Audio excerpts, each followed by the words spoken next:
Philadelphia, the city of brotherly love, a city of underdogs, a city where competition is welcome, a city built on hope.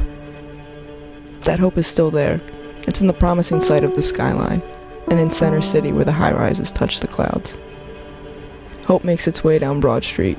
It fills the parking lots and the stadiums, and the faithful fans who consider Broad Street a home away from home. Philadelphia, a city that lives and breathes sports, a city that has its traditions and good luck charms.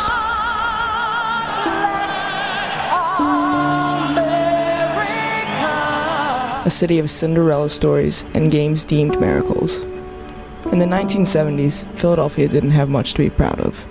The economy was practically in the gutter, the Eagles were in a dry spell, the Phillies were nothing to brag about, and the Sixers were a joke. At a time when they needed it most, Philadelphians found hope in the most unexpected group of hooligans, known as the Broad Street Bullies. Tired of getting beat up on, the Philadelphia Flyers changed their strategy in 1972. The team began winning games through intimidation. In any great drama, you need heroes and villains. The Flyers are both. They brought in Andre Dupont, Bob Kelly, Don Selesky, and most importantly, Dave the Hammer Schultz, who still holds the NHL record for single-season penalty minutes. On top of all that muscle, the Flyers were actually good.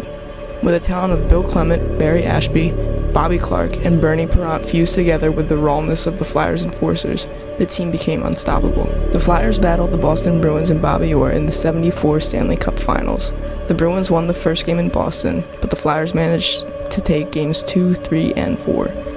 Boston stayed alive in Game 5, but after Bernie Parent shut out Boston, the Flyers took Game 6 in Philly, making them the first expansion team to ever win the Stanley Cup. And they did it again the following year, beating the Sabres in 6 games.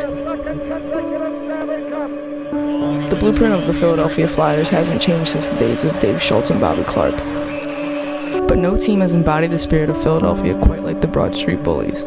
The Bullies reflected the relentless grit and don't mess with us attitude that Philadelphians still have to this day. They were more than just hockey players. They were heroes who carried an entire city on their shoulders in a time when they needed it most. Philadelphia isn't the city that never sleeps, and it's certainly not the city of angels, but it sure as hell is the city of brotherly love, as long as you're a Flyers fan.